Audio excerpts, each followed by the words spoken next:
Tonight Podcast.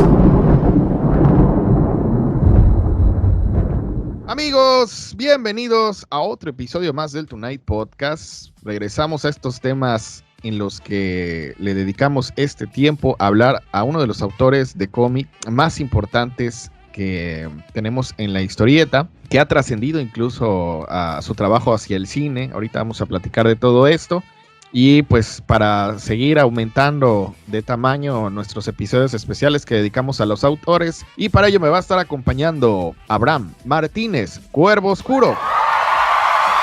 Hola Miguel, buenas noches al público del Tonight Podcast. Aquí todos en blanco y negro con alto contraste, qué curioso filtro. Ahorita vamos a ver por qué. Y hablando de altos contrastes, pues saludo también allá arriba en cabina a Pollicio. ¿Dónde? Pues en cabina. Ándale, ahí Pollicio te está saludando con sus plumas. Está con nosotros también Mauricio Rodríguez. Hola, pues buenas noches. Nuevamente les agradezco por haberme invitado a estar en este programa donde me siento, digamos, comprometido con algunas de mis primeras lecturas de este autor que me ha parecido siempre, en algún sentido, un autor de altibajos, ¿no? Quizás el autor norteamericano más importante dentro del campo de los cómics. Muy bien, después de estas polémicas declaraciones de Mauricio, yo soy Miguel Ángel Hernández.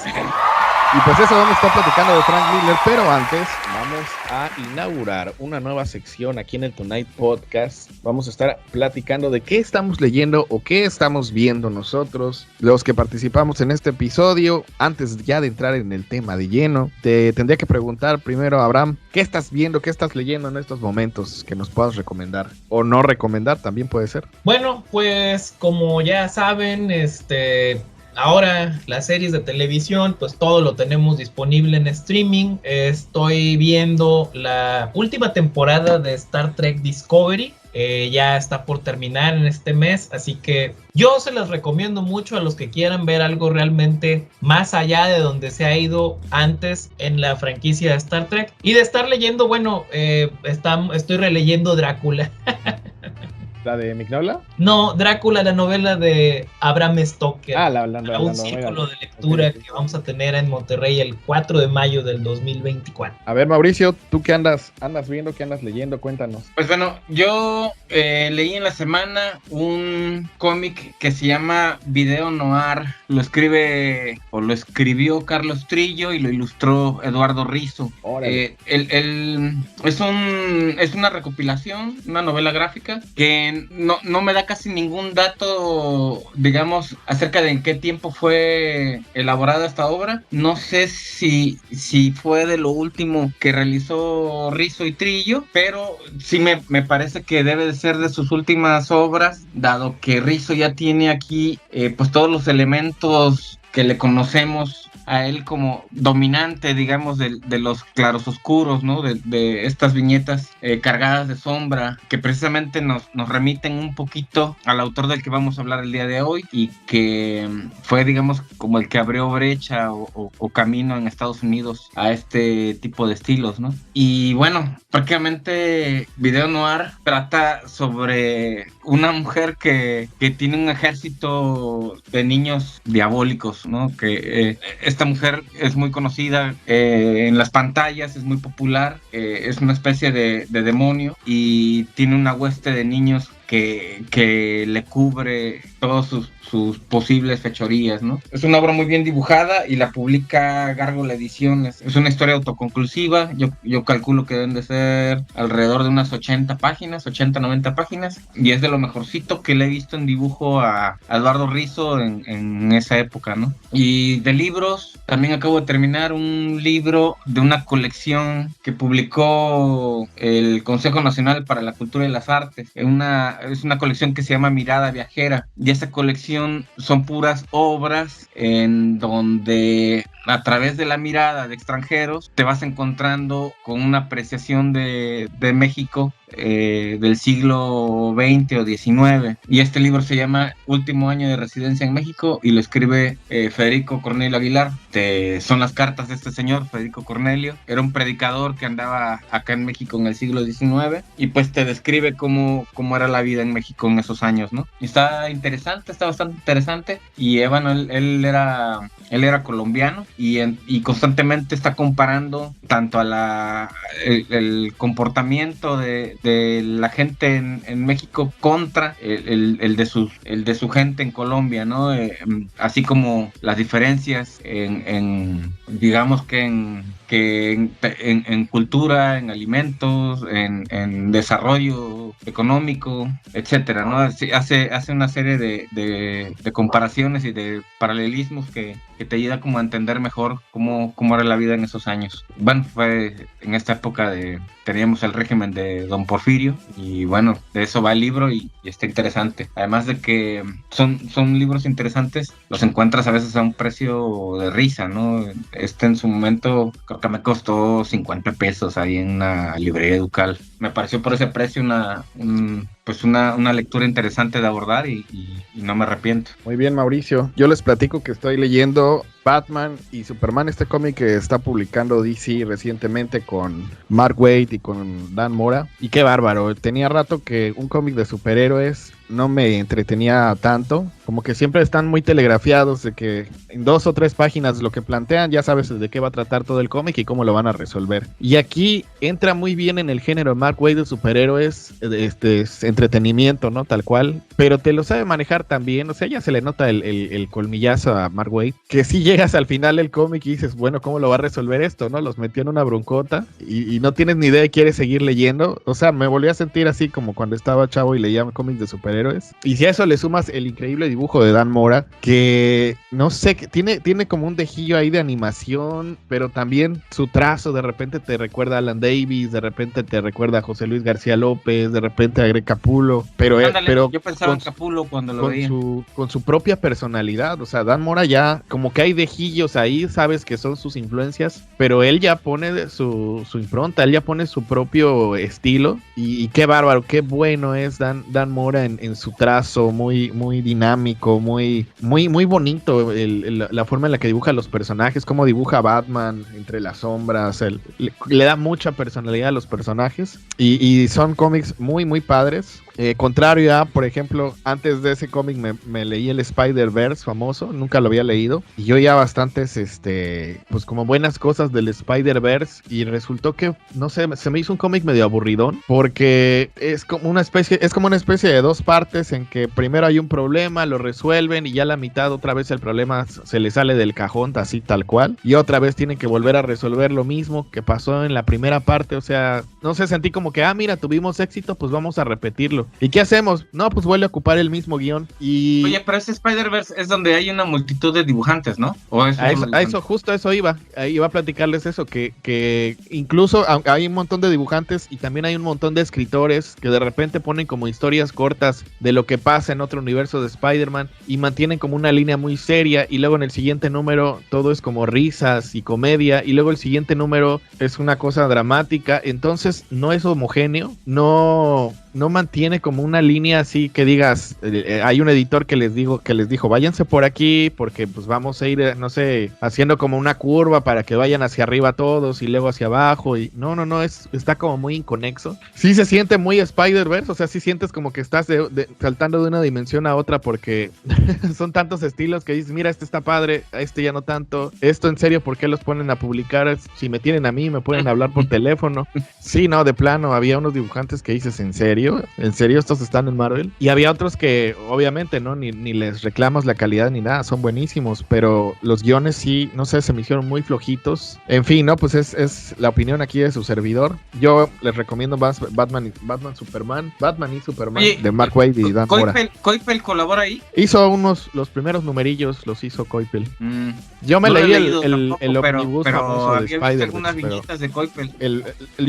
Fíjate, lo que más destacaría de Spider Spider-Verse sería lo que hizo Coipel, lo que hizo Jorge Molina y ya. No recuerdo si otro dibujante que yo dijera, puta, la verdad no. Ramos andaba ahí, ¿no? Él también hizo algunos números al principio, me parece. Y bueno, a él no le reclamaría nada. Pero hay otros dibujantes por ahí más adelante que dices, ala. Pero en fin, yo recomiendo más Batman y Superman de Mark Waid y Dan Mora. Y con eso cerraríamos esta sección para pasar a nuestro tema principal, que es hablar de Frank Miller. Vamos a ir cronológicamente platicando de su vida y todo, pero me gustaría saber la opinión como en célula rápida o la primera impresión, no sé, que ustedes tuvieron, de qué se acuerdan cuando vieron el trabajo de Frank Miller, cuál fue su entrada y de qué se acuerdan al ver lo que hizo Frank, que dijeran, hoy este autor me llama, o qué fue eso que dijeron, a ver, ¿quién es?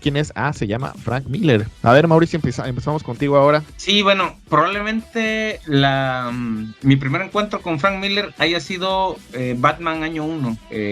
No está precisamente dibujado por él, pero está escrito por él. Y fue la primera vez que noté, digamos, la importancia de su nombre, digamos, ¿no? Fue la primera vez que ubiqué, que comencé a buscar su nombre, ¿no?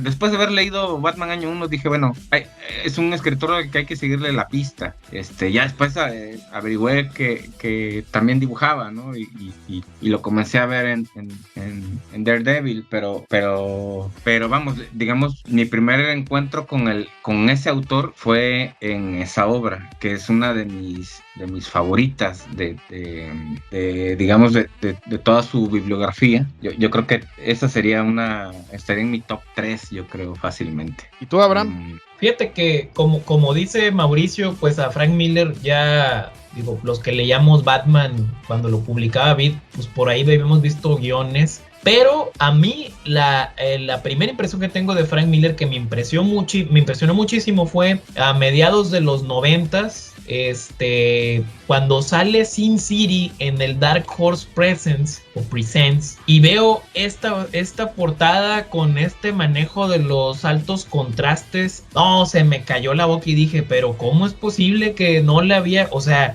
Frank Miller, pues yo lo conocí como guionista, pero como dibujante esto está espectacular. Realmente esa fue mi primera reacción, o la reacción más antigua que recuerdo al arte tan característico de Frank Miller. De sus guiones, claro, lo que hizo con Diabólico, con Daredevil, lo que hizo con Batman, todos decíamos, es que tienes que leer Electra Asesina. Sí, pero ¿cuándo lo traen a México, no? Ya sabíamos por dónde iba. Pero esa es mi primera impresión, yéndome lo más atrás de mi memoria comiquera. Sí, tal cual yo tendría la misma llegada para el trabajo de Frank Miller, igualita que las de ustedes. Primero, como decía Mauricio, con los cómics de Vid. De hecho, el número, creo que los primeros 4 números de Batman que publicó Vid en el 85, 86, por ahí ha de haber sido, fueron unos números de Mark Waid, de Alan Davis, no me acuerdo quién escribía. Y posterior a eso, como en el número...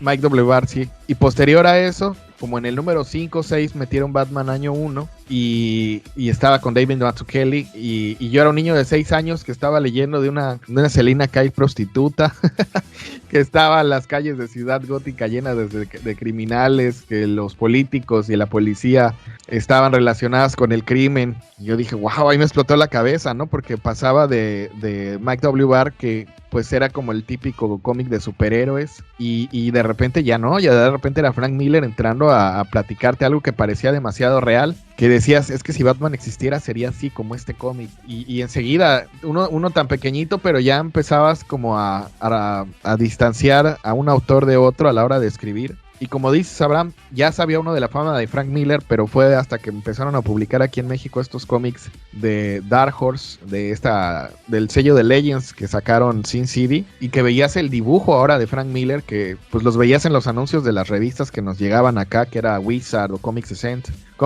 donde ponían artículos de Sin City con este dibujo de Frank Miller, que muy atinadamente Mauricio empezó a decir que Frank Miller tenía esta influencia que abrió brecha. Pues fue Brecha, este autor argentino. Muy bien, Mauricio, muy bien, muy buenas palabras atinadas. que influyó en Frank Miller con este claroscuro. Debo añadir que en ese entonces, Miguel, cuando tú y yo andábamos por ahí por Estudio Utopía, Pedro ya tenía un chingo de cómics de estas fechas, de estos años. Miller saca un chingo de material ahí a mediados de los 80s, importantes, entre ellos el Caballero Nocturno Regresa de Batman y Ronin. Entonces cuando estábamos en el Estudio Utopía, esas ediciones en inglés las tenía Pedro Ajaz. Entonces él me las prestó y de ahí fue donde yo conocí el dibujo de Miller, ¿no? Y sí, o sea, además de lo variado que podía ser su dibujo, ¿no? Porque si comparas lo que hacía en Daredevil con lo que hacía en Batman y luego lo que hacía en Ronin y finalmente Sin City, puta, decías, híjole, ¿qué le pasa a este cabrón, no? Sí era un estilo como muy variado, ¿no? Muy identificable al mismo tiempo, pero sí era muy probable que si te gustaba mucho un estilo pudiera ser que no te gustara tanto el otro, ¿no? Pues fíjate que del estilo de Frank Miller, te digo que yo lo primero que vi de él fue lo de Sin City, así con sus claroscuros muy remarcados, y ya después me fui enterando que, como dices bien, tenía otros estilos. Ya me quedé a ver, y ya fui conociéndolos, pero de eso vamos a platicarlo conforme vayamos llegando justo a esas obras para platicarlas a fondo. ¿Qué les parece? Uh-huh. Pues tenemos que decir que Frank Miller es uno de los principales autores de Estados Unidos, nació en el 57. Él durante su niñez creció leyendo mucho manga, curiosamente, viendo muchas películas y muchos libros del Oriente, que luego se va a ver eso influenciado en su obra. Le gustaba muchísimo el cine negro de los años 40, era apasionado, ¿no?, de estas historias policíacas. Un niño muy lector, no nada más leía cómics, leía muchas novelas, veía muchas películas, y de pronto pues llega esta época en la que se empiezan a hacer populares los cómics en los 60s de Marvel, y había un personaje que le llamaba la atención a Frank Miller, que era Daredevil. Jim Collan deja el personaje, había muy pocas ventas. Frank Miller acababa de entrar a Marvel y pues era así como el dibujante que lo llamaban para rellenar números, o ¿sabes qué? Faltó o se va de vacaciones, Frank, éntrale y dibuja. Y cuando se enteró que este personaje, Daredevil, tenía muy pocas ventas, le dijo a Jim Collan, oye, pues dame chance, ¿no? Ahí fue hablando con los editores y le dijeron, pues órale, vas. Y en el 79 comienza a dibujar Daredevil, esta etapa con Roger McKenzie, pero pues no terminaba, ¿no?, como de arrancar las ventas. Y Frank Miller pues dice, ¿qué hago? ¿Me abandono? ¿O qué? Porque pues estos guiones no me gustan, no me siento cómodo.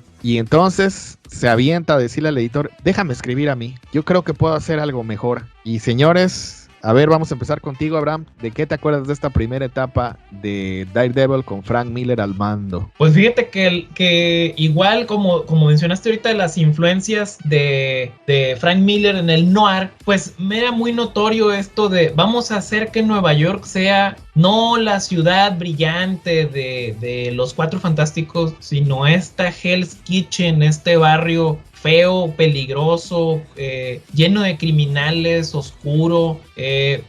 Realmente el ofrecerte un personaje que era un superhéroe porque usaba mallas, que era Daredevil, pero en la realidad estaba más cerca de ser un vigilante de la era del pulp, con esta característica de ser ciego pero tener un radar, que dices, bueno, está haciendo su reinterpretación, pero creo que lo está haciendo muy bien. O sea, esta es la parte donde Frank Miller nos crea, me atrevería yo a decir, al Daredevil que el día de hoy se hizo popular gracias a la serie de Netflix. O sea, él nos dio al Daredevil noir, al policíaco, y bueno, ese es un mérito, creo yo, de Frank Miller, salvo su mejor opinión. A ver, Mauricio. Sí, efectivamente, creo que la llegada de Miller al título le da una frescura al personaje, no solamente en la cuestión de hacerlo como más oscuro, ¿no? Sino también de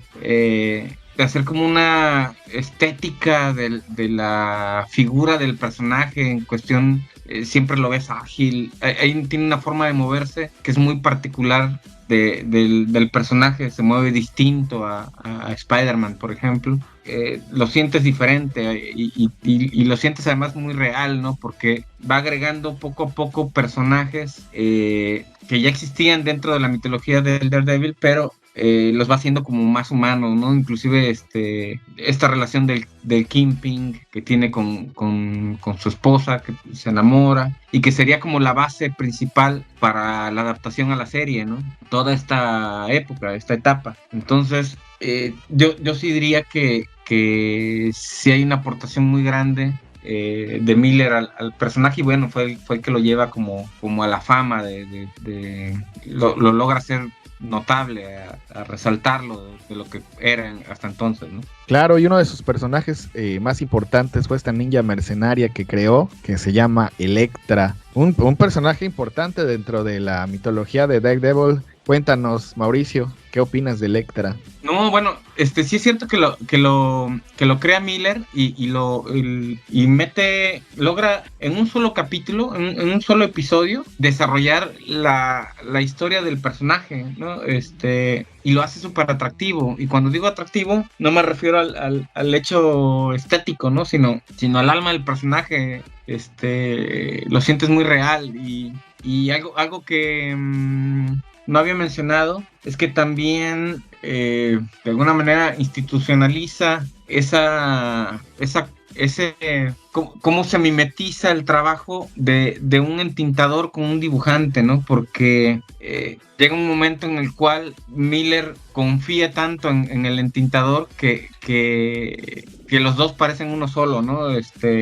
Con este entintador que me parece también uno de los más talentosos entintadores de la historia, que es Klaus Johnson, ¿no? Y también en este título, en este cómic, también veremos la importancia del uso del color, ¿no? De hecho, digamos, el cómic con el que Miller despide su run dentro del personaje como escritor y dibujante, lo colorea precisamente Lynn Barley, que sería pues pieza fundamental en la evolución del estilo de Miller hasta la actualidad, ¿no? Es correcto. Abraham, justo estaba hablando Mauricio de este trabajo que hace Frank Miller con su entonces esposa Lynn Barney. ¿Es Liv o Lynn? Lynn Barney. Y cuéntanos qué te pareció esa obra o qué te pareció lo de Elektra, de este personaje Elektra que crea Frank Miller. Fíjate que lo que más me llamó la atención de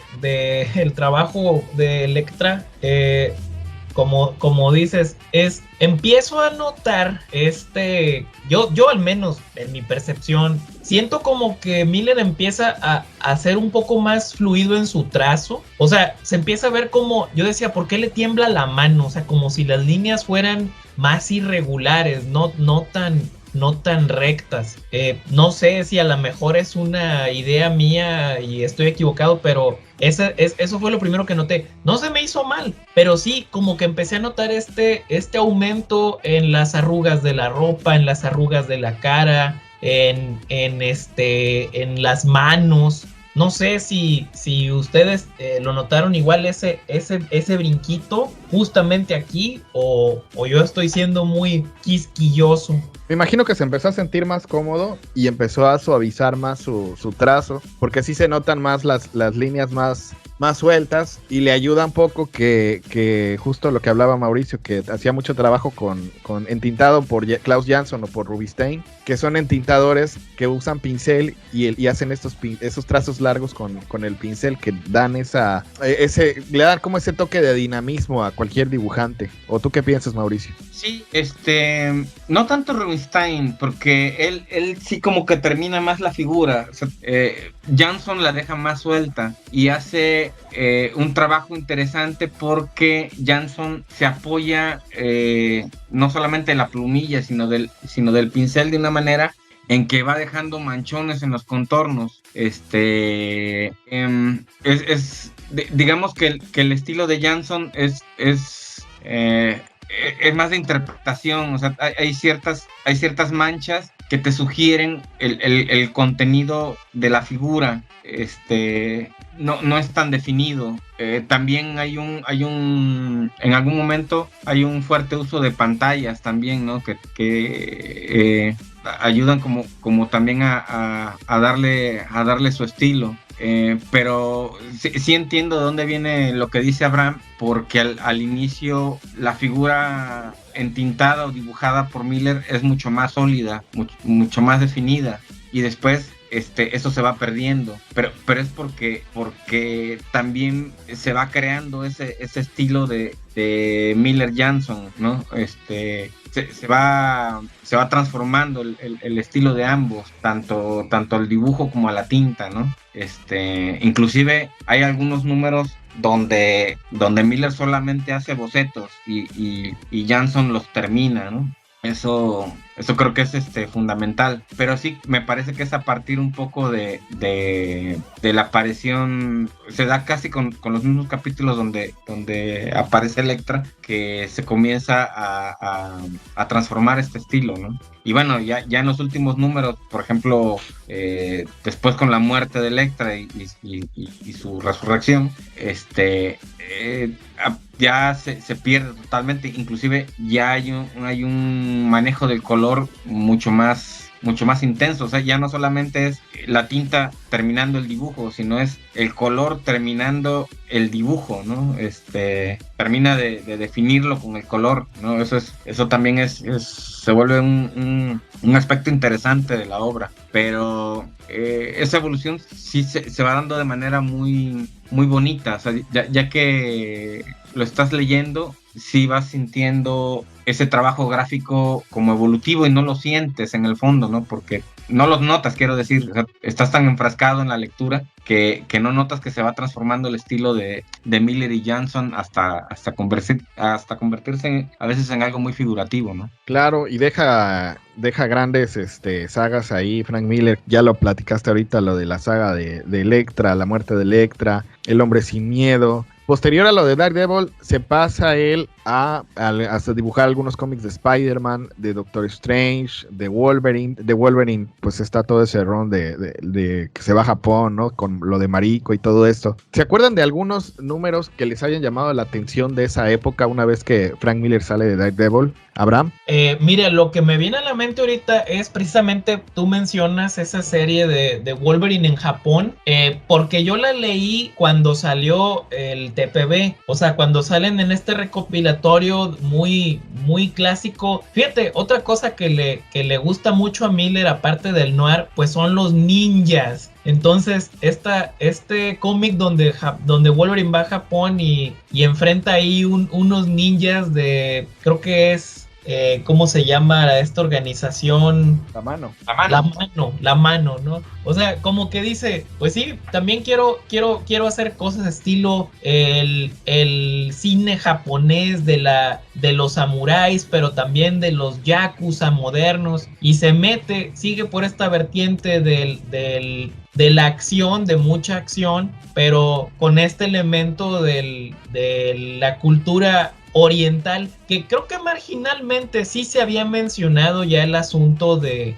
Logan con Mariko en la época de John Byrne o de Chris Claremont, pero cómo lo retoma él y le mete su personal forma de narrar. Pues sí, estás viendo de nuevo estos fetiches de Miller, pero dándole un giro a Wolverine. A veces me pregunto, ¿cuántas historias de Wolverine, cuántas historias de Daredevil no pudieron haber funcionado si hubieras puesto a un vigilante, si hubieras puesto a un mercenario o a un espía?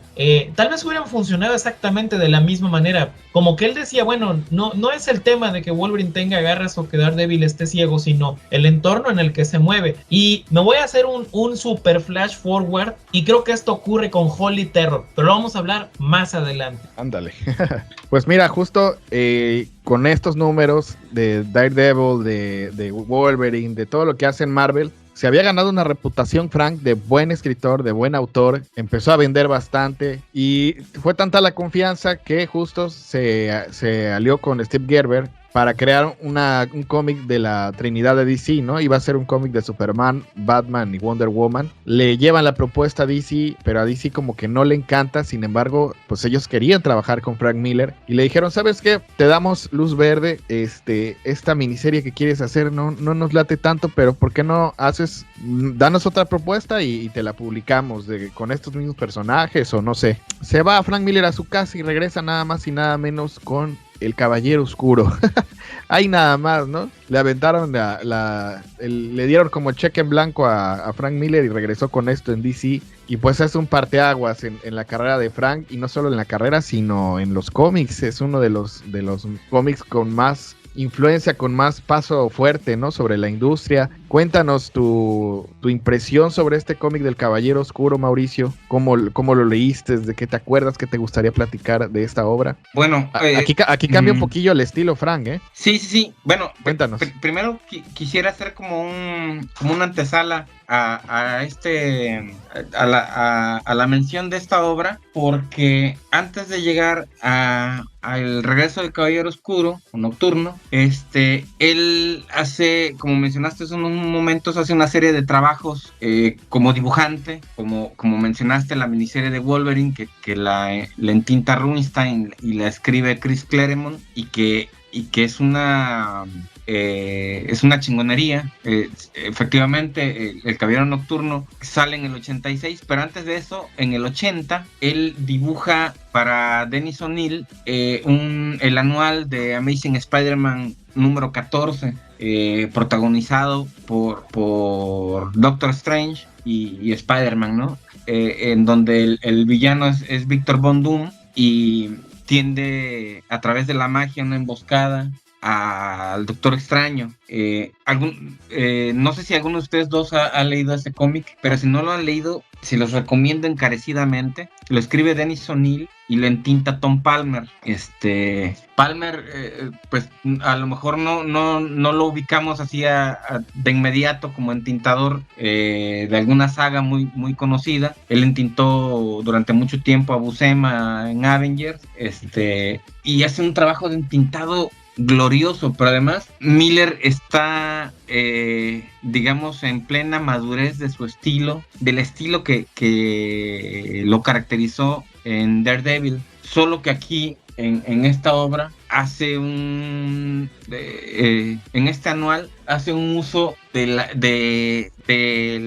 sombreado con tramas que queda fabuloso, porque en lugar de ocupar plastas de negros, en lugar de ocupar alto contraste, todo el contraste se logra a través de tramas, a través de tramas además realizadas a mano, no con pantallas. Entonces dibuja el castillo de Victor Von Doom en la noche, y la noche está definida solamente por líneas, muy a la manera de lo que hacía Al Williamson con John Romita Jr. en Daredevil también, y son los contrastes que ocupa Miller en esta obra lo que lo hace valioso. Además, el uso del color, o sea, cuando los personajes está justificado que están peleando, digamos, a través de la magia, estos rayos que no son rayos que cercenen o corten, no son rayos láseres, pero sí son rayos como de energía, no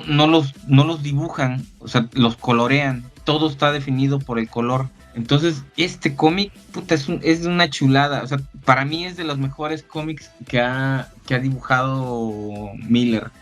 Tiene un uso de perspectivas y unos ángulos que también están increíbles.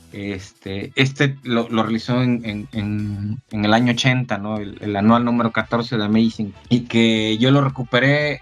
Bueno, yo en su momento lo compré cuando lo publicó Novedades, pero digamos que lo he recuperado en un mejor formato, en un libro que se llama Obras Completas de Frank Miller, Spider-Man.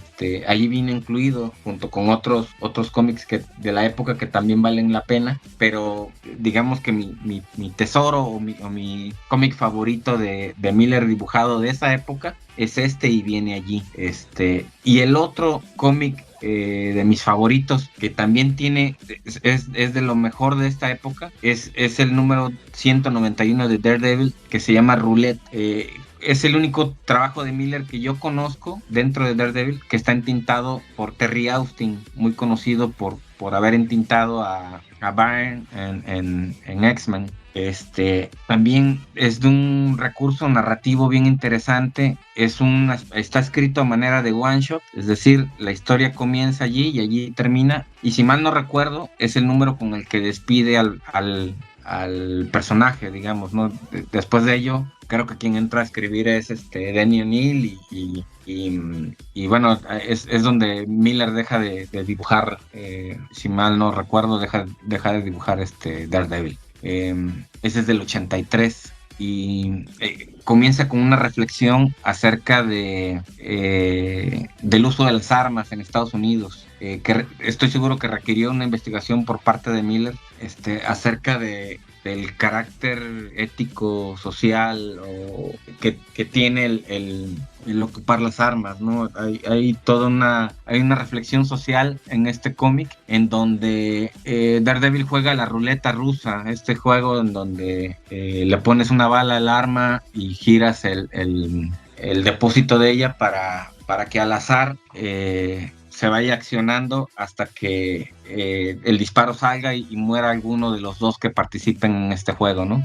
Con quien lo esté jugando es con Bullseye, que está en el hospital después de haber matado a Elektra, y Matt Murdock está tan desolado, tan afectado por la muerte del amor de su vida, que le da igual como decir, bueno, o se muere él o me muero yo, ¿no? Pero uno de los dos debe morir, digámoslo así, ¿no? Y entonces comienza a jugar juego de la ruleta rusa y bueno, les digo que está estupendo este cómic y está coloreado por Lynn Barley.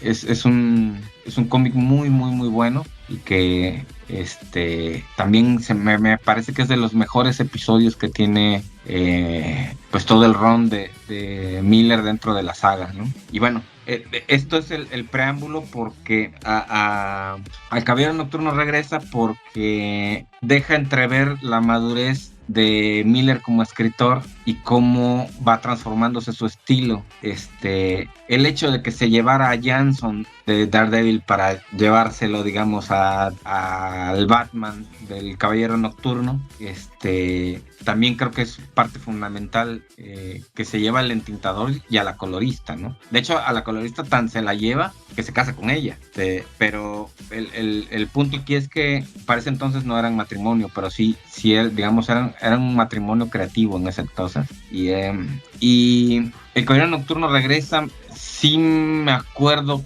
que me pareció muy impresionante en su momento por el uso de la cinematografía, de los recursos narrativos, de cómo manejaba el diseño y los espacios de página, este asunto de ir narrándote la historia a través de los noticieros, viñetas que simulaban pantallas de televisión. Me parece también como muy avanzado para su época, y también me parece que ha envejecido. O sea, las generaciones actuales que ya hayan leído, por ejemplo, a Bendis, que ha retomado mucho esto de los espacios informativos para narrar una historia, me imagino que cuando toquen el Batman del Caballero Nocturno, les va a sonar o lo van a sentir como un poco anticuado, ¿no?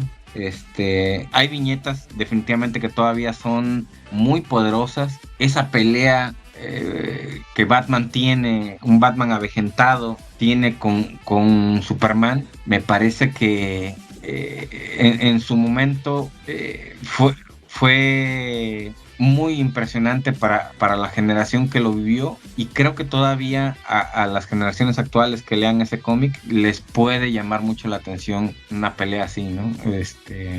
Creo también que sentó las bases para la adaptación cinematográfica de Batman vs Superman, ¿no? No por nada la intitularon así, un poco porque sabían el morbo o que despertaba, o el interés que podía despertar que un personaje oscuro y otro, digamos, mucho más claro, mucho más Boy Scout, pudieran enfrentarse y ver quién gana de los dos, ¿no? En fin, creo que hay varios aspectos por los cuales fue relevante este cómic en su momento y sigue siendo bueno, aunque creo que ya no es tan actual. Abraham, ¿piensas eso mismo que dice Mauricio, que ya no es actual el Caballero Oscuro? Sí y no. 1986 fue el año en que los cómics de superhéroes cambiaron para siempre. 85, 86, 87, la mitad de la década de los 80 marcó un antes y un después, sí o sí. Y tienes aquí esta obra que nos dijo que Batman podía ser de nuevo, ya era noir de origen, se limpió y se blanqueó para la generación de nuestros papás. Vuelve a ser un personaje en un futuro distópico, lleno de mutantes, de pandillas, sociedad colapsada, pero verdaderamente nos presenta esta paranoia de los 80s con las tensiones que tenía Estados Unidos, la Unión Soviética, la amenaza diaria de la guerra nuclear. Esto está ahí reflejada, esta desilusión por el futuro, este choque con las consecuencias tempranas del experimento llamado neoliberalismo en Estados Unidos, esta influencia tan fuerte del cyberpunk. Definitivamente este año con Watchmen, con ¿Qué pasó con el hombre del mañana?, con Dark Knight Returns, posteriormente con el 87, la última cacería de Kraven, marca un cambio en la visión de cómo se van a hacer los cómics de Marvel y de DC. ¿Cómo van a ser los superhéroes? Aquí empieza, este es el parteaguas, esa es la importancia de la obra Dark Knight Returns, que hasta el día de hoy visualmente sigue siendo influencia en posteriores producciones. Este Batman, viejo, pero al mismo tiempo aún más brutal, sigue siendo un Batman que existe en su propio universo, parte del multiverso de las tierras infinitas de DC, y que hemos visto en las caricaturas, hemos visto en las figuras de acción, hemos visto en el cine, y lo vamos a seguir viendo. Entonces, definitivamente este es el momento estelar de Frank Miller como escritor y dibujante en DC. Creo que este es el punto más alto de su carrera, hablando de toda la carrera hasta el día de hoy del señor. Si ustedes no están de acuerdo, ahorita nos agarramos a madrazos como el mismo Batman lo haría. Pero creo que esta es la obra cumbre de superhéroes de Frank Miller. Mira, estoy de acuerdo contigo en la parte en donde es el mejor año de Miller dentro del campo de los cómics, dado que casi todo lo que sacaba en esos años de era superhéroes, oro, claro, cómic de superhéroes. Sí, claro, de eso hablamos. Pero me parece que su mejor obra de Batman, para mí sigue siendo Año 1, realizada, ya no me acuerdo si un año antes o 2 años antes, pero para mí Año 1 es su mejor obra de Batman. Yo creo que, te doy la razón en el sentido de que técnicamente en las dos ves una madurez de la narrativa visual de Frank Miller. Estoy de acuerdo en que Año 1, vamos a ponerlo así, Año 1 es el prólogo y Dark Knight Returns es el epílogo. Él te está contando el día 1 y el, digamos, por decir, el último día de la historia de Batman, o el año 1 y su último año. Así es como yo lo enlazaría. ¿Qué pasó en medio? No, pues miles de cosas. Pero creo que Frank Miller tiene razón en el sentido de que como historia de Batman, Año 1 sintetiza muchas cosas muy chidas que iban acordes a lo que ya se había escrito. Pero él crea a partir de cero, o sea, él crea este futuro distópico sin ninguna referencia de, es que a mí me dijeron que se tiene que ver así. Él simplemente sintetiza el sentir de ese momento. Tal vez por eso digas que envejeció mal. Sí, bueno, hay aspectos narrativos o inclusivos de la manera en que se cuenta la historia que me parece que ya no son tan dinámicos como lo fueron en esos años. En cambio, Año 1 me sigue pareciendo que está muy bien narrado, está muy bien escrito sobre todo. cómo va brincando inclusive entre la narración, entre los personajes de Bruce Wayne ay, se me olvidó el nombre el comisionado Gordon. Me parece que está mucho mejor realizado, mucho mejor escrito, y también el arte de Mazzucchelli me parece que es atemporal y de una calidad muy grande. No demerito el trabajo de Miller en Caballero Nocturno, pero sí me parece que la obra de año 1 la supera con creces, en varios aspectos, ¿no? Y bueno, eso no le quita que sea uno de los mejores cómics de Batman, el Caballero Nocturno, ¿no? Yo solamente que estoy, digamos, comparando dos obras pesadas. Pues con el éxito que tuvo Frank Miller en Daredevil, en Marvel, con Man Without Fear y con DC, ¿no? Con todo lo que hizo con Batman, pues llega Dark Horse y le dice, ¿sabes qué, Miller? Lo que quieras. Tú móntate. Tú tienes el cheque en blanco, haz lo que quieras. Aquí te damos carta abierta para que hagas cualquier proyecto. Obviamente Miller, viendo lo que estaban haciendo los compañeros, nuevos valores en Image, pues traía, ¿no? Como ese gusanito de crear un sello propio, pero mientras lo creaba, ya que Dark Horse le había dado rienda libre, pues se le ocurrió hacer Hard Boiled en los 90s con Josh Darrow. Y te paso el balón, Abraham, ¿qué te parece este cómic que yo siempre he sentido como que es un cómic en cámara lenta?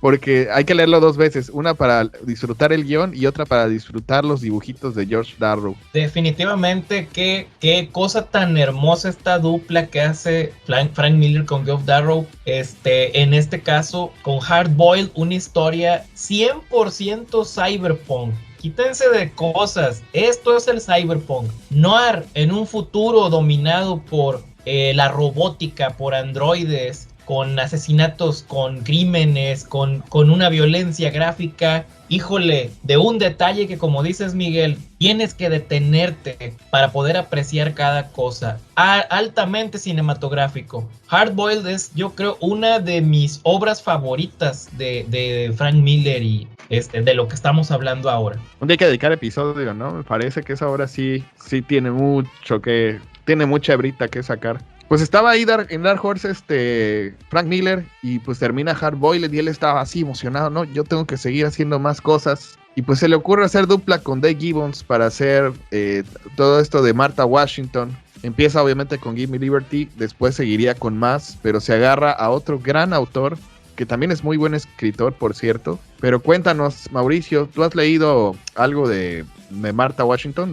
Expresamente aquí Give Me Liberty, pero ¿has leído algo de eso? Me acuerdo casi al mismo tiempo que me presentaron el Ronin de Miller, también el Dark Knight de Miller y el Martha Washington de Miller Gibbons, en donde confirmé que nunca me ha gustado como el trato político que Miller da a algunas de sus historias. De hecho, de alguna forma siento que esa última parte de Daredevil con Born Again que hace con Mazzucchelli, siento que la sección final, que es donde Miller se desplaya un poco en el contenido político, siento que es donde cae la historia de alguna manera. Siento que es el lado flaco de esa obra. Entonces, actualmente, aunque hace años leí Martha Washington, nunca busqué ni las continuaciones, ni busqué hacerme de ese tomo. Casi ninguna obra de Miller no realizada en dibujo por él, Mazzucchelli o Sienkiewicz, he estado interesado como en tener. Ajá. Sí, o sea, nunca me ha interesado como obtener algo de ello, ¿no? Siento que la sátira política, de alguna forma siento que no le queda bien al Miller, ¿no? A mí no me ha acabado de gustar cómo lo ocupa, ¿no? De hecho, Electra Asesina, que hace con Sienkiewicz tiene mucho de esta sátira política y creo que es donde mejor le queda, pero también sospecho que es un poco por la cuestión del trabajo plástico de Sienkiewicz, que es que me gusta eso, ¿no? Pero creo que es la faceta de Miller que menos disfruto. No sé, o sea, estoy de acuerdo contigo en unas cosas, pero en otras de que a Miller no le queda lo político. Por ejemplo, ahondando en Ronin, que es una obra también muy afamada de Frank Miller que hizo en DC, muy cyberpunk. Si lo ves por encimita, pues es una historia, podríamos decir hasta como de samuráis, ¿no? Como de samuráis sí, en el futuro. Pero si le ves varias lecturas, pues te habla de todo un sistema político que hay en ese tiempo y cómo trata de derrocarlo el protagonista. Y me parece que también aquí en Martha Washington, por ejemplo, ya ves que es un futuro alterno, donde aquí en Estados Unidos hay como una guerra civil de proporciones épicas, pero sí está ese discursito, como tú dices, de Frank Miller, muy veladito, pero te habla de la situación política de los Estados Unidos interna y externamente, y para dónde se dirige esa nación capitalista. Entonces, igual sí, o sea, no termino de estar de darte la razón, pero hay como una pizquita ahí de que no estoy tan de acuerdo. No sé cómo explicarlo. Claro. O sea, yo no digo que sean malas obras, ¿no? A mí, más bien, no me gusta cómo toma él ese tema y digamos que le rehuyo, ¿no? Y te vuelvo a repetir, inclusive las obras en donde él toca ese tema son las que menos disfruto, ¿no? Vuelvo a repetirte con el tema de la obra que hizo con Mazzucchelli en Daredevil. Creo que decae en esa parte, ¿no? A lo mejor habrá quien diga que ese es un estupendo capítulo final, pero para mí rompe un poco ya al incluir a los otros, a Thor, a Capitán América. Siento que ya rompe un poco con el ritmo que traía en los episodios anteriores y en esa parte cae un poco. Buen punto. Pero vamos. Igual fue directiva de la editorial, ¿no? Que al final le dijeron, tienes que meter al Capi y a Thor y a todos. ¿Quién sabe? ¿Quién sabe? Realmente no estoy enterado qué tanto dominio tenía la editorial al respecto, pero yo creo que para esas alturas sospecho que ya tenía carta abierta. O sea, ya tenía esta fama que le permitía un poco romper con los formatos y romper hasta con las propuestas, ¿no? Esa es mi sospecha. Habría que ver si Miller en alguna entrevista haya dicho algo al respecto de cómo lo realizó, un poquito a lo mejor como lo que se dice por allí, ¿no? De que John Byrne sugirió que la Robin fuera chica en Dark Knight, ¿no? O sea, un poco se debe a Byrne y a Lynn Barley, que también dicen que metió su mano ahí para la construcción del personaje, ¿no? Claro, porque hablemos que en ese tiempo estaban muy unidos Byrne y Miller, justo para el sello de Legends, que ya casi llegamos a ese punto. Pero ahora le paso el balón a Abraham, porque justo en esa época de 1990, entre que estaba haciendo ese trabajo con Dave Gibbons, también despuesito le encargaron la miniserie de Robocop contra Terminator, y también hizo el crossover de Batman Spawn. De estos dos crossovers, ¿qué nos puedes decir, Abraham? Ay, que no me llama la atención. No, perdón, pero digo, desafortunadamente Dark Horse exprimió el tema de los crossovers con sus licencias de una manera demasiado abusiva a veces. Que si bien el primer Alien contra Depredador fue un exitazazazo de ventas, híjole, pues ya cuando es contra Terminator y contra Depredador y contra Alien y contra Robocop y le das 3 o 4 vueltas a los mismos, pues ya hablábamos un poco de la decadencia de Miller y en el tema de Robocop ya se le empieza a notar ahí. No, sinceramente no me llamaron la atención y no los leí. Nada más quiero hacer un apunte respecto al tema político. No hay que olvidar que la filiación ideológica de Frank Miller tiende mucho al libertarianismo. O sea, esta visión de que el gobierno es algo totalitario, que nos va a querer controlar, se ve claramente en Martha Washington, en un estado que es un estado que lo controla todo, y cómo Y platicamos ya de Martha Washington, tú lo recuerdas, Miguel. Es muy, muy claro este panel de cómo empieza el presidente de Estados Unidos decadente, muy similar al de los 70s, muy similar a Nixon. Sin embargo, pues estamos viendo que esta idea de cómo le llaman ellos, el gobierno sombra o el deep state, ¿no? El estado pero a oscuritas, allá donde la gente no puede intervenir, es lo que nos va a controlar al final, y pues hay que oponerse a eso. Entonces le sale lo republicano y le sale pues lo voy a decir, lo fachito, porque Frank Miller pues sí es fachito.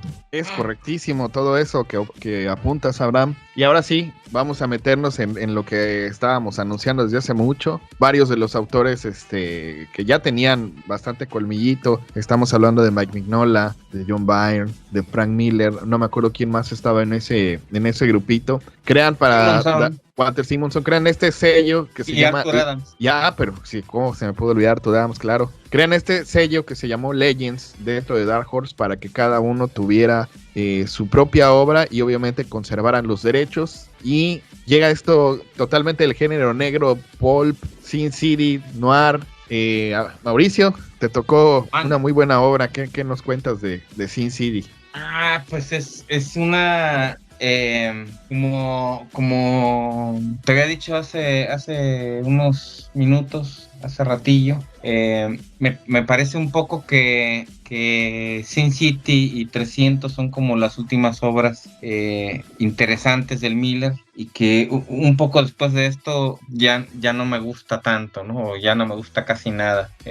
Sin City, particularmente en la época en que salió, fue una voladera de sesos para quienes disfrutábamos del cómic, y nos parecía una propuesta súper fresca, ¿no? A pesar de que Miller en el fondo un poco se inspira en estos en esta corriente noir, pareciera que prende su veladora al trabajo de Muñoz y Sampaio en Alex Sinner, ¿no? José Muñoz tiene un trabajo publicado, creo que en los 70s, 80s, totalmente de alto contraste, y hay muchas viñetas que inmediatamente que lees a Miller te recuerdan a Sampaio. Sin embargo, Miller ya tenía como una estética narrativa muy cinematográfica y una síntesis de la escena y de la figura que es beneficiado por este estilo, ¿no? Y lo hace también, y casi, digamos, a la primera. Digo casi a la primera porque aunque nosotros conocemos Sin City a inicios de los 90s, ya desde el 82, 83 que estaba haciendo Ronin, ya estaba medio ensayando un poco este asunto de los contrastes en varias de las viñetas, y incluso también hay ciertas viñetas que puedes aislar de Dark Knight Return, que puedes comparar, al menos en cuanto al blanco y negro, el contraste, y ya se parece un poquito a algunas de las viñetas que hace Miller en Sin City, y bueno, aquí además comienza a ocupar como mejor el diseño de la página, a reducir la cantidad de cuadros, que era un aspecto que a mí me parece que ya perdió contra Sin City, El Caballero Nocturno. Hay páginas de Miller en El Caballero Oscuro que alcanzan los 16, 17 cuadros, y aunque puedas observar el trabajo de planeación de uno de ellos, en el resto algunos se quedan al nivel casi de boceto, ¿no? Si ese dibujito hiper pequeño no lo complementara con un buen guión o con un buen diálogo, una buena efecto de tinta por un expertísimo Klaus Johnson y una innovadora Lynn Barley, yo no estoy tan tan a gusto con el dibujo de esa obra en algunas viñetas, ¿no? En cambio, en Sin City, pues tienes páginas de repente que son únicamente de un solo cuadro, o de 2 o 3. Entonces, da como para jugar mucho con el elemento de composición y a pesar de que ocupa solamente contrastes blanco y negro, hay en el fondo una complejidad del contenido de la viñeta que sí es de observarse continuamente, ¿no? Impone moda y no lo logran copiar bien, ¿no? Inclusive Jim Lee intenta hacer un cómic también de contraste. Deathblow. Ya no me acuerdo cómo se llamaba. Deathblow, creo que se llama. Sí. Y no le queda igual, ¿no? O sea, lo ves y dices, no, pues no. O sea, no hay manera de que le llegue al nivel a Miller, ¿no? Y después vendrían otros tantos, ¿no? Que también ocuparán este asunto del contraste. Hasta la actualidad que tenemos a un Eduardo Rizzo, por ejemplo, que lo hace muy bien. También, ¿no? Una cosa que hay que recalcar mucho que hizo Miller aquí en Sin City es la narración en primera persona. Ya lo había utilizado en cómics anteriores, en Batman, en Daredevil, pero aquí es una cosa que como que lo llevó hasta arriba. ¿Qué nos puedes decir, Abraham, aquí de la manera en la que escribe Miller a sus personajes, que de veras nos meten lo que están pensando en sus sentimientos? Pues es que finalmente llegamos a lo que Frank Miller parece que siempre había querido hacer, ¿no? No parece, siempre tuvimos esta visión de él como alguien altamente influido por el pulp, por el cine negro, y aquí es lo que tenemos una referencia a los grandes momentos del noir con estos tipos durísimos, estas mujeres increíblemente esculturales que dices, oye, pues es que esto parece salido de una historia de Philip Marlowe,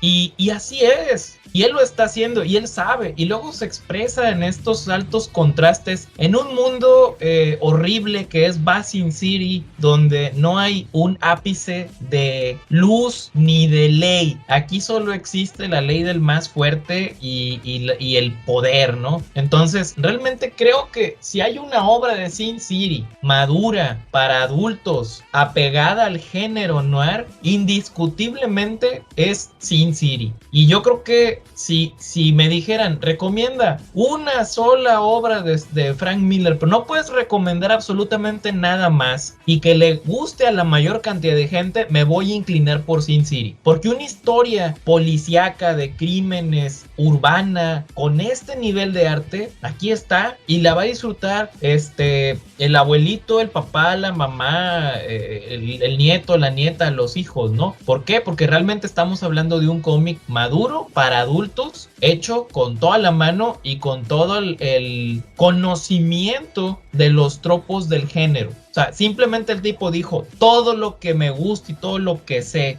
del noir lo voy a poner aquí. Para el 95, Miller de nuevo hizo equipo con Geoff Darrow. Hicieron este cómic muy muy bonito, se llama Big Guy and Rusty the Boy Robot. Mauricio, ¿tú has leído este cómic? Que por cierto tiene su serie animada. No, fíjate que no he tenido el gusto todavía de echarle una leída a lo que ha hecho con Darrow después de Hard Boiled. O sea, admiro mucho el trabajo de Darrow como ilustrador, pero estas obras con Miller no tuve la oportunidad de leerlas. Entonces tendré que seleccionar una maniobra para que el muchacho te castigue.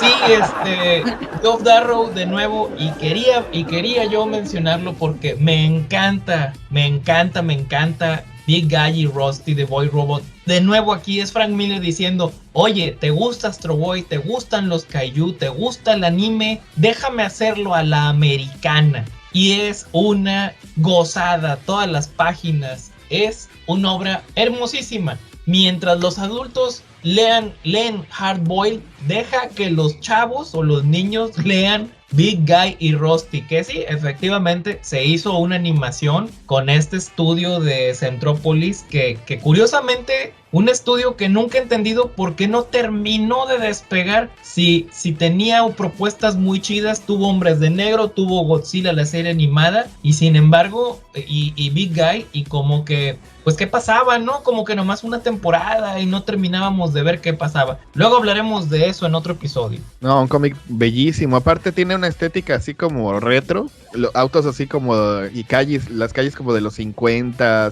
No, es una chulada ese cómic. También valdría la pena platicar aquí de ese en un episodio aparte. Pero pues ya que no leíste ese, apúntalos Mauricio. Ya que no leíste ese, Mauricio, seguro sí leíste 300. Sí, cómic apaisado de las batallas de las Termópilas. Cuéntanos. Sí, efectivamente, es déjame agarrar aquí mi ejemplar, hiper grande. Nos quiere presumir. Tienes el editorial Norma. Que también yo lo tengo y no cabe en mi librero. ¿Cuál? ¿Es más grande el de Norma que el de Camite? Pues son iguales, creo, me parece. Sí, según yo son iguales. Fíjate que no tengo a la mano las ediciones que publicó Dark Horse en su momento, y que sí llegué a ojear alguna vez cuando iban saliendo allá creo que finales de los 90s, 98, 99, y me acuerdo que eran el formato cómic, ahí no venía paisado. Lo que se hizo es como una reestructuración, digamos un reacomodo de las viñetas, y la mayoría de estos formatos apaisados quedaban como en las hojas doble página, digamos, ¿no? Y algunas otras sí eran como adaptadas. Creo que desde el inicio Miller lo planeó apaisado. Para el momento de publicarlo por primera vez en capítulos, lo publicó creo que en cinco números. Dark Horse ocupó el reacomodo, y me parece que no le favorece, porque todo el tiempo está cortando las escenas a la mitad, y me acuerdo que cuando le eché una ojeada no me impresionó tanto como cuando lo adquirí ya en la versión de Camite. Creo sin duda que es la última obra importante de Miller. Como bien dijiste, pues relata la batalla de las Termópilas, pero pues desde el punto de vista espartano, ¿no? Y sirve de base para que Snyder pues haga también una de sus películas más exitosas, y inclusive adaptando, casi copiando escena por escena de las que Miller va aquí colocando, ¿no? El color también de Varley es excelente, y creo que es de sus últimos trabajos, porque una vez que Miller se separa de Varley, ahí no me acuerdo si fue en el 2005 o 2006, por ahí, pues al parecer no solamente dejan de ser matrimonio, sino que también dejan de ser pareja colaborativa, ¿no? Artística. Entonces, pues creo que... ¿Insinúas que se le fue la musa? De alguna forma sí, creo que tuvo mucho que ver también, ¿no? Porque por un lado, muchas de las viñetas que me fascinan de Miller antes, siento que tiene mucho que ver con la tinta de Klaus Johnson, exceptuando quizás Sin City, ¿no? Pero en sus trabajos clásicos, digamos, siento que lo disfruto más por la cuestión del entintado, porque muchos de los dibujos siento que los descuida, y los descuida mucho. Regresando nuevamente al ejemplo de Dark Knight, hay una escena, me acuerdo, en la que Batman jala por los pies debajo del piso de madera, jala a un villano, a una persona armada. Y me acuerdo que ese dibujo me parecía muy descuidado y feo, muy mal resuelto, ¿no? Casi al nivel de boceto, ¿no? Y entonces pareciera que de repente lo único que lo rescata es la tinta de Johnson, ¿no?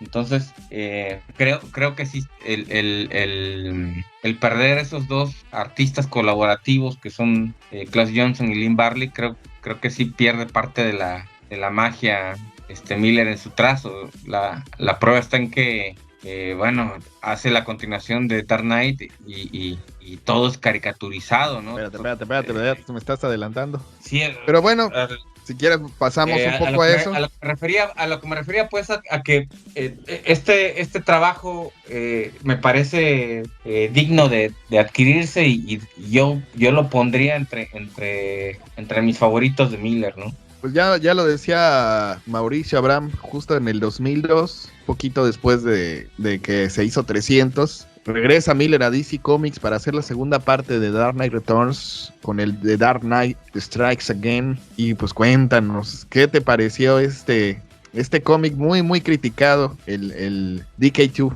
A la máquina. Pues estaba hablando Mauricio de dibujo feo. Dibujo feo el que encuentras como dices en Dark Knight 2, no, qué cosa tan horrible. O sea, yo entiendo que la edad pega, pero no había necesidad de hacer una continuación. No había necesidad de poner a Miller a dibujar, siendo que de por sí la historia cae incluso en cuestiones así medio como esto de que, ay, hazme un hijo. Estas cosas, estos chistes del Elongated Man y del Plastic Man, no. Digo, realmente, ¿cómo pasamos de un Sin City, de un 300, que 300 se ve que se hizo pensando en la gran pantalla de plata? Dijo, esto va a ser, si nadie lo hace película, yo la voy a hacer película para leerse en un cómic así, en formato, como dices, apaisado, bellísimo. Yo tuve la oportunidad, gracias a mi amigo David Laredo, mi coworker, de leerlo cuando salió y se me cayó la baba. Dije, qué chulada. Y luego nos entrega esta cosa. Dices, no, mi amigo, ya no dibuje, señor. A lo mejor sabemos que está enfermo. O sea, sabemos que su salud ya está minada. Entonces, pues hay que saber cuándo decir, ya no le sigo para algo así. Si me hubieras dicho, mira, solamente hizo una portada, bueno, pues está bien, pero que te avientes todas las páginas cuando ya se ve que no das el kilo, híjole, no, por favor. No, fíjate que inclusive todas las portadas que ha realizado posteriormente a Dark Knight para los trades, para los hardcovers hechas en el nuevo siglo, ninguna es mejor que la original, digo esta del Batman brincando con un rayo al fondo, la silueta del Batman de frente. Me parece una portada magnífica y que no ha podido ser superada ni por su propio autor, ¿no? Es correcto. Aparte, esa portada que... No, es que la portada de Dark Knight Returns es una portada icónica de la historia del cómic de Estados Unidos del siglo XX. Sí, súper homenajeada, ¿no? También. Tú me vas a poner el número, esta de Superman, el Action Comics, donde está Superman estrellando el carro, y tú sabes que estás hablando del primer cómic de superhéroes. Y tú me pones el Dark Knight Returns y sabes que estás hablando del cómic que revolucionó el género de superhéroes. No me desniego de esa comparación. Correcto. Pues justo después viene a trabajar ahí mismo en DC del 2005 al 2008 junto a Jim Lee. Hizo esta serie también algo criticadita que se llamó dentro del sello de All Star, donde era como una especie de Elseworld exclusivo de Batman. Y la serie fue Batman y Robin, el Chico Maravilla. Pero había una ondita ahí que Batman era muy cruel y que para todo hacía el clásico de pues yo soy Batman, me vale lo que digas. Y no sé, fue una obra muy rara. Mauricio, cuéntanos, ¿tú llegaste a leer esto? Sí. De hecho, se supone que es una obra inconclusa, ¿no? Que no decidieron no terminarla porque creo que ya desde entonces estaba levantando mes a mes como algunas cejas, ¿no? Y tanto dentro de DC Comics como entre los fans. El dibujo de Jim Lee me gusta.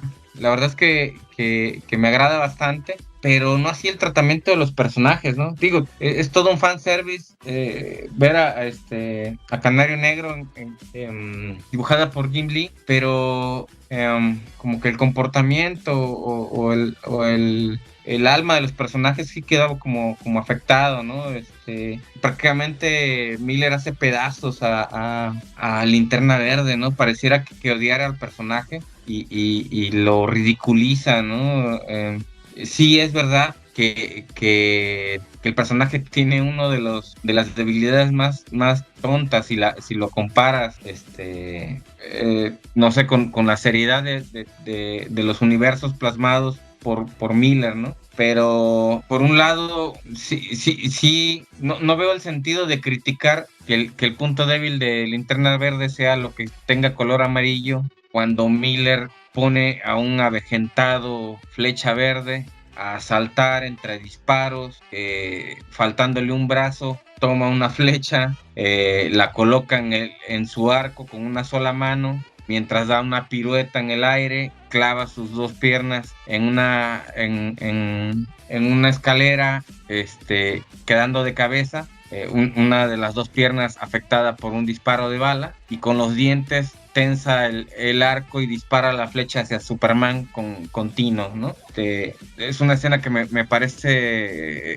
muy estúpida, muy mal resuelta, muy mal escrita y muy mal dibujada, y sin embargo en su tiempo funcionó, ¿no? Por eso digo que es un producto de su época, y que hoy día, aunque disfruto muchas viñetas del Dark Knight, hay la obra entera como un todo, ya no la disfruto como solía hacerlo en esos años de ingenuidad, si quieres llamarle, ¿no? O de innovación.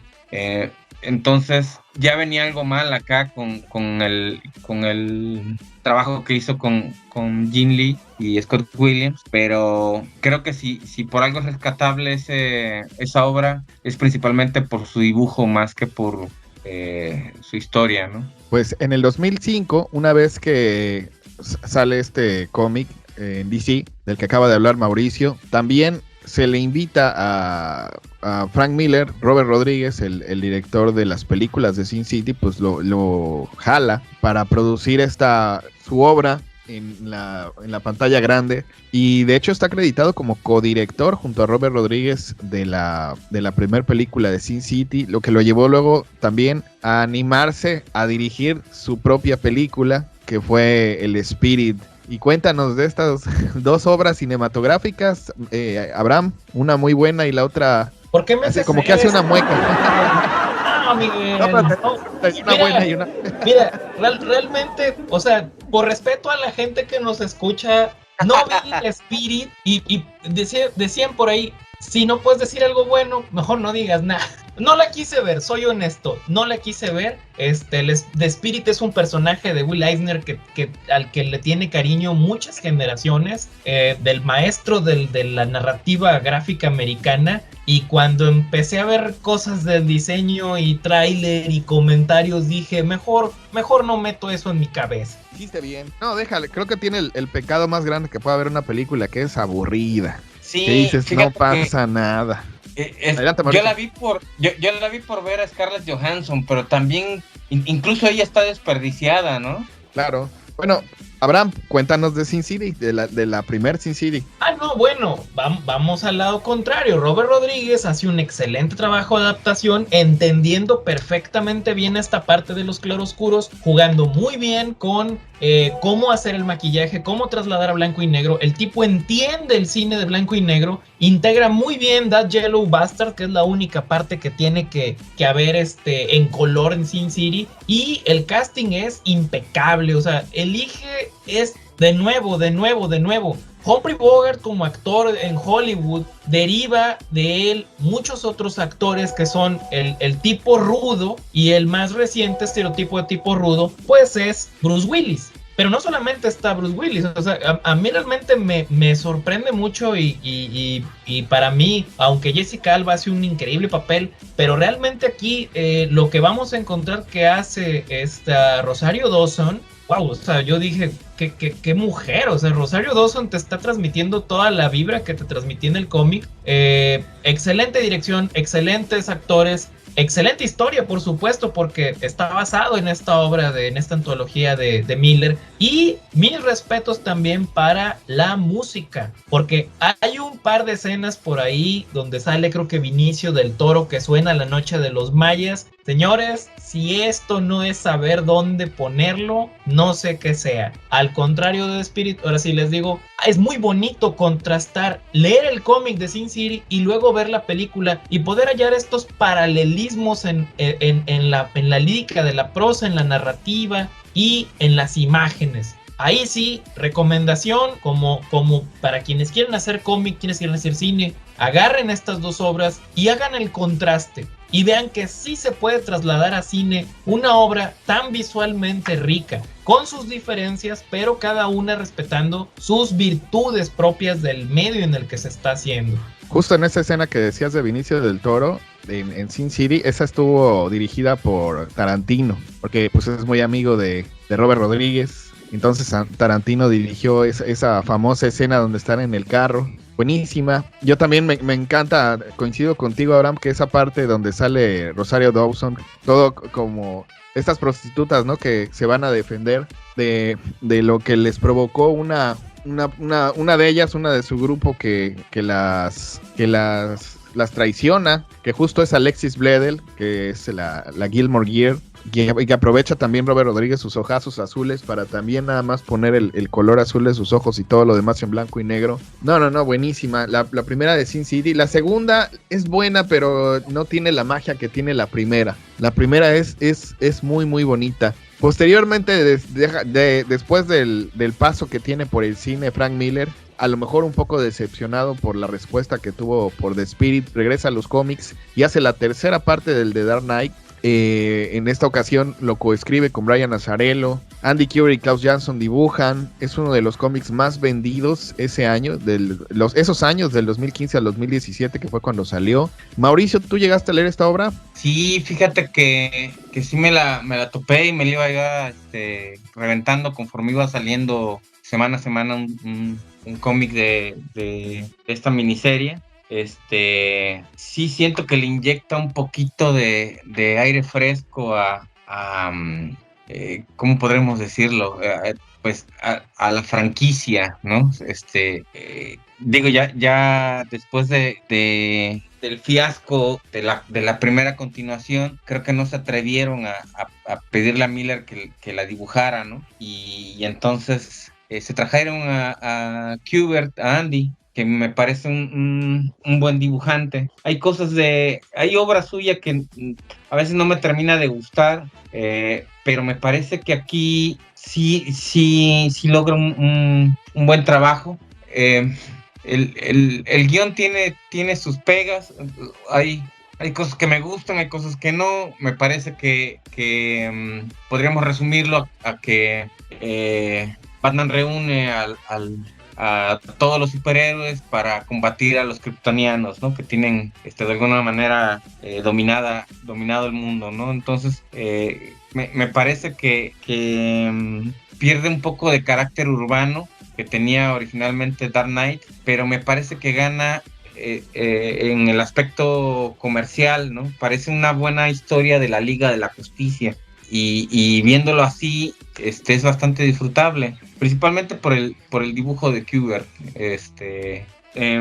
A mí yo sí puedo decir que disfruté algo su lectura. No me gustó mucho el tema de los minicómics, que eran como historias adicionales que colocaban en cada tomo y que era dibujado por otro artista que no fuera Kubert. Entonces hay uno que hace Eduardo Rizzo, muy bonito, de Wonder Woman, y Frank Miller hace algunos, y hay otro artista que ahorita no me acuerdo quién es, que me parece que también aporta. John Romita Jr. hace, si mal no me acuerdo, uno de estos cómics adicionales que casi siempre estaban centrados a un personaje que no era Batman, ¿no? Ya sea Capitán Atom o Linterna Verde o algo así, ¿no? Bastante bien hecho, muy bien el dibujo, muy limpio y un color también precioso, ¿no? Líneas muy bien cerraditas, muy poco dado al expresionismo que tienen otras obras entintadas por Jansson. Aquí se ve bastante respetuoso del lápiz original de Kubert, y para colmo creo que también tuvo que ver un poco que fue un evento en el cual otros grandes artistas aportaron con portadas variantes, a acrecentar como la expectativa del cómic, ¿no? Ahorita de lo que recuerdo, Rafael Grampa, Jim Lee, el propio Kubert y Miller hacen portadas variables a cada número, y algunas son muy, muy, muy bonitas. Abraham, la última gran obra, bueno, eso de gran, pero la última obra de Frank Miller, pues fue en DC también, que hizo Superman, año 1, junto a John Romita Jr., con un dibujo muy, muy feo. Cuéntanos, ¿tú llegaste a leer esto? No, sinceramente Sí. no, man. Adelante, Mauricio. Yo insisto, creo que para mí Miller, lo dijimos hace un rato, tuvo un crecimiento interesante, cambió las cosas en los 80s, propuso cosas muy buenas en los 90s, pero los últimos 25 años de su carrera o 20 años de su carrera, vamos a decir 20, creo que sí han ido en picada, desafortunadamente. Sí, fíjate que Lo leíste, Mauricio. ese tomo sí me lo aventé.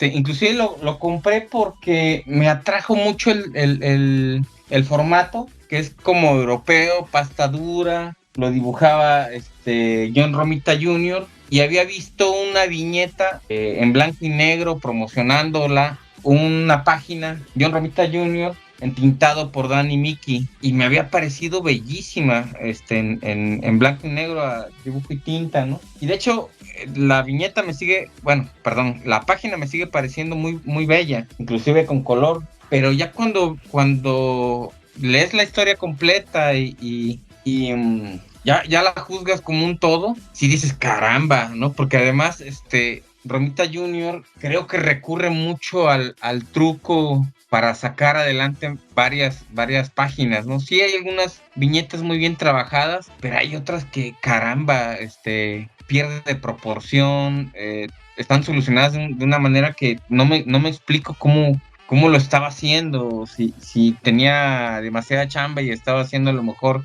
más de un cómic a la vez, o si tenía un deadline muy, muy cerrado que lo obligaba a entregar páginas resueltas de una manera muy mañosa, que me parece malo, ¿no? Miller de repente toma unas decisiones ahí desastrosas, ¿no?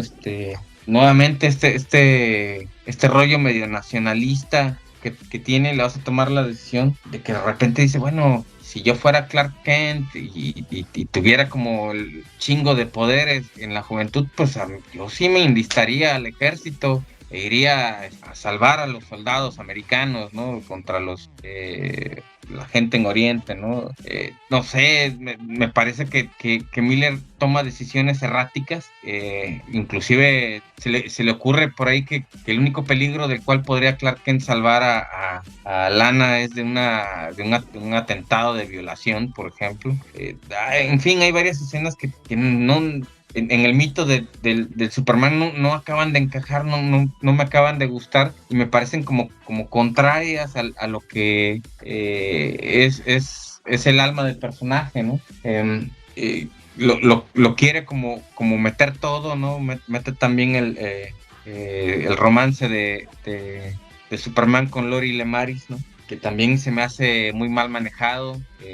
Prefiero quedarme con la versión que John Byrne hizo dentro de Action Comics. No sé, me parece que casi todo está mal, ¿no? El formato, la presentación, la tinta de Danny Mickey es una chulada. Lo demás siento que todo falla, ¿no? Es muy poco entretenido, en mi opinión. Y cuando lo estás leyendo solo quieres acabarlo, ¿no? Porque, no sé, ya creo que en alguna ocasión ya habíamos platicado de esta obra, si no en un Tonight, creo que aparte entre nosotros habíamos platicado, y me acuerdo que en su momento sí dije muchas cosas negativas de este libro, ¿no? Que el único que se salva es su presentación. Y pues bueno, ya lo último de Frank Miller es que ahora tiene su propia editorial, a la cual yo fui justo con Dan Didio, que es el editor a cargo ahorita de la editorial de Frank Miller, y me dijo, no, sí, tu dibujo está muy padre, tú mándame un mensaje, tú mándame un correo y ya te mando yo un guión de prueba, y esa fea costumbre que tienen los editores de decir eso y no mandarte los guiones. Muy mal. Ahí va el sopapo que le da a Frank Miller a través de Dan Didio. Pero pues con esto terminamos este episodio dedicado a Frank Miller. ¿Conclusiones, Abraham?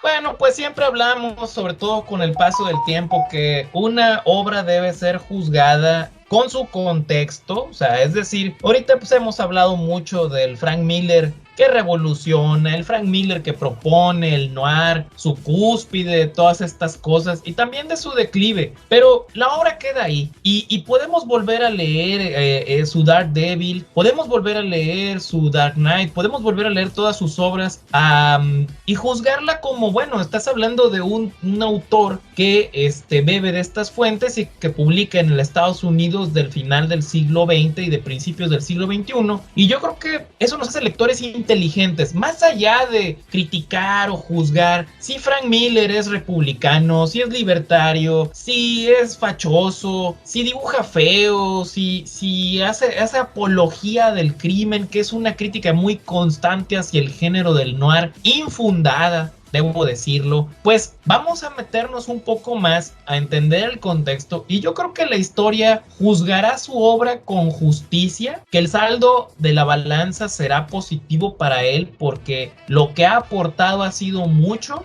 a el cómic americano y al arte secuencial mundial en su momento, y quedémonos con eso y agradezcamos que nos tocó vivir para ver esto en su momento, en el tiempo que ocurrió. Mauricio, ¿tu conclusión? Sí, bueno, mi conclusión es que efectivamente es uno de los gigantes de la industria. Pocos son los autores que tengan tantas obras emblemáticas o con un nivel muy alto, digamos, de calidad, y que ese periodo que está, pues, digamos que dura alrededor de unos 10 años, principalmente entre el 82 y el 92, la rompe realmente, ¿no? Es casi cada tantos meses, digamos, sacaba algo que innovaba dentro de la industria, ¿no? Ya sea en formatos, en narrativa o en estilo, ¿no? Entonces sí me parece que es un autor que hay que seguir, o que hay que explorar si no se ha leído toda su obra. Bueno, yo me he anotado hoy leer el Rusty Robot de Darrow y Miller, a ver si me lo consigo por allí digital antes de animarme a ver si me lo compro, pero sí, yo de lo que yo he leído, yo fácilmente podrá resumir que el Amazing Spider-Man anual 14, la miniserie de Wolverine que hace con Chris Claremont, su run en Daredevil, el Batman año 1 y Sin City, son, yo creo que deben de ser para mí sus 5 mejores obras, ¿no? A lo mejor de repente intercambio alguna de estas por 300, pero son...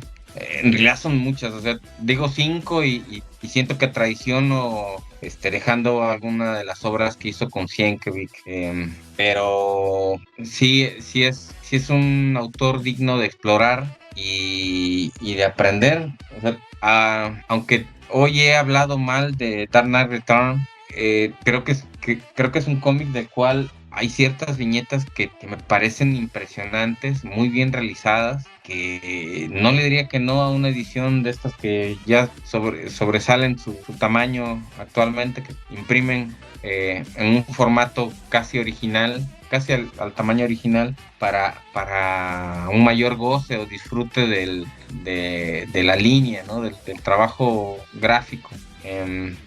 Y pues es todo lo que yo diría, ¿no? Miller, caramba, es de lo mejor que hemos tenido en la industria del cómic norteamericano, e independientemente de que actualmente tenga algunos trabajos terribles, me parece que ya ha aportado suficiente. Tan solo Batman año 1, caramba, esa sola obra ya bastaría para que Miller fuera una persona importante, ¿no? No bastando eso, nos entregó quizás una decena más de cómics de alta valía conceptual y gráfica, ¿no? Es correcto, y aparte a Miller se le ha dejado ver, por ejemplo, en la Feria del Libro, estuvo hace algunos años presentando uno de sus libros.